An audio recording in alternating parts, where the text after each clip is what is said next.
To make this recipe, first preheat a pan, add oil and onion juliennes. Saute it until the onion is translucent. Add splitted green chilies, turmeric powder and red chili powder. Now mix it well and let it cook on medium flame. Now add ginger garlic paste. Now cover it with a lid and cook it on low flame. After some time, add salt and mix it thoroughly.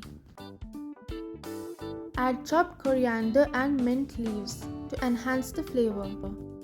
Once the onion is cooked thoroughly, you can add eggs. Since we are 4 people, I have added 4 eggs. Now pour half cup water to the onion so that it does not burn. Again cover it with a lid and cook it on low flame.